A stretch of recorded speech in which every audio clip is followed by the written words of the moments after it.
Hello, I'm Ryan Murray, and today I'll be teaching about neural circuits. Now, just so you're aware, I'm more comfortable learning it and writing about it than I am teaching it. Alright. Now, this slide is about how the nervous system is split up. It's the nervous system divisions. Now, in the image, it shows on the left side that there is the central nervous system, and on the right side is the peripheral nervous system. For the central nervous system, it's only made up of two parts, the brain and the spinal cord. But the peripheral nervous system has multiple other parts. It's divided up into several different areas. It's got the sensory afferent nervous system, which is sensory input. And then it's got the motor efferent nervous system, which is motor output.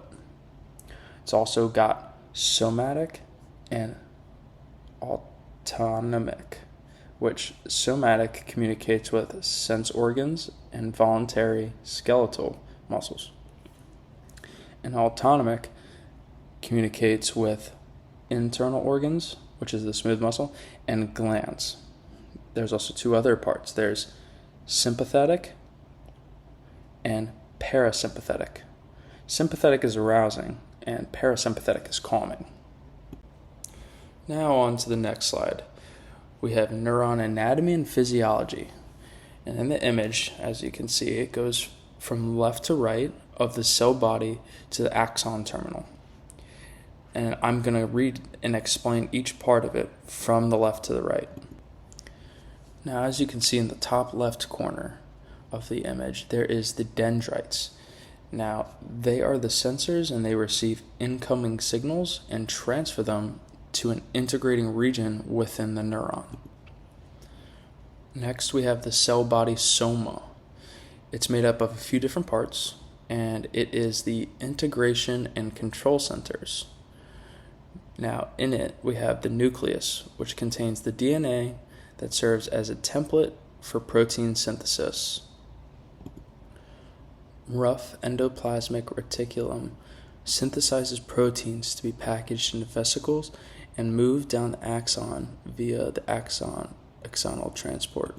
The other part we have is the axon hillock. It's the axon origin and specialized region of the cell body.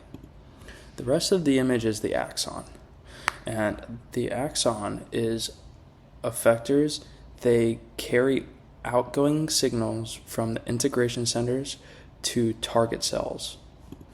The next part of the image that we're moving on to are the areas where it's yellow. It's the center area. It's made up of three different parts: the myelin sheath, the Schwann cell, and the nodes of Ranvier. And what they are is that the Schwann cells form myelin around a small segment of the axon, and the nodes of Ranvier are sections of the unmyelinated, without myelin sheath, axon membrane between Schwann cells. And the last part of the neuron anatomy would be the right side of the image. It's orange. It's called the axon terminal. The axon terminal is the most distal end of the axon. It secretes a chemical messenger molecule in response to the electrical signal. This slide is about the interactions between neurons: chemical synapse on the left and electrical synapse on the right. There is a lot going on in both images for both synapses. The chemical synapse, which is the image on the left, uses neurocrine molecules to carry information from cell to cell. Vesicles containing neurotransmitter molecules travel down the presynaptic axon via axon transport. The action potential from cell body travels to the axon terminal, depolarizing the cell. The depolarization opens voltage-gated calcium channels, and calcium enters the cell. Calcium entry triggers exocytosis of synaptic vesicle contents, which is neurotransmitters. Exocytosis is the process where contents are released into synaptic cleft through the fusion of the vesicle membrane and cell membrane.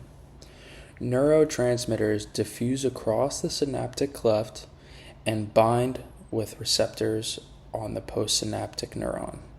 Neurotransmitter binding initiates a response in the postsynaptic neuron. And now on to the image on the right, where we have the electrical synapse. Electrical synapse passes electrical signals. It requires membranes of adjacent cells to be connected, thus directly connecting their cytoplasm. These direct connections are called gap junctions, which are composed of structures called connexons. There is a direct flow of ions and chemicals cell to cell. Now, neurons are divided up into two classes, structural and functional. In this image, we have the structural classes, which are the unipolar on the left. Then next to it, on the right, one over, is bipolar. Next to that is pseudo-unipolar. Next to that is multipolar. And next to that is anoxionic. For functional classes, we have sensory neurons, interneuron, and motor neuron. Sensory neurons, the function is to carry information about temperature, pressure, light, and other external stimuli from sensory receptors of the PNS to the CNS, which includes unipolar, bipolar, and pseudo-unipolar neurons. Interneuron, the function is to communicate to other interneurons within the CNS. It includes multipolar, bipolar, and axonic neurons. And the motor neuron's function is to carry information away from the CNS to target cells in the PNS. It includes multipolar neurons, and that's it. Now we have white matter versus gray matter, the spinal cord and the brain. Image A is a transverse section of the spinal cord, and image B is a frontal section of the brain. Now, the gray matter and the white matter for both images are in kind of like the opposite places. For image A with the spinal cord, the gray matter is on the inside and the white matter is on the outside. You can also see that on the top side of that image is the dorsal, which refers to the back, and on the bottom side is the ventral, which refers to the abdomen, just for locations. And for the brain, there is the white matter on like the inside and the gray matter in the gaps. And a different part of the neuron is contained in each type of matter. Gray contains dendrites and white contains axons. Now we have the spinal cord. The image on the left is a breakdown of the parts of the spinal cord, and the image on the right is how it carries signals. Now for the left image, we have the horns. For the horns, we have the dorsal horn and the ventral horn. And we have the roots, which we have the afferent dorsal root and the efferent ventral root. We also have the visceral nuclei, the somatic sensory nuclei, and the somatic motor nuclei, along with the autonomic efferent nuclei, which is the lateral horn. That was just a breakdown of the image for you. The horns in the spinal cord connect to the roots. The roots are fiber bundles of spinal cord. The horns are cell bodies similar with cell bodies of a similar function. The dorsal root carries sensory afferent information from the PNS to the CNS, which is the central nervous system. The dorsal root ganglion is the collection of cell bodies within the dorsal root. And the ventral root carries motor efferent information to muscles and glands of the PNS from the CNS. Now, as I said before, the right side of the image shows how different parts carry different signals to the brain. In the top image, you have the ascending to the brain, which is the green. The green tracks that carry signals ascending to the brain.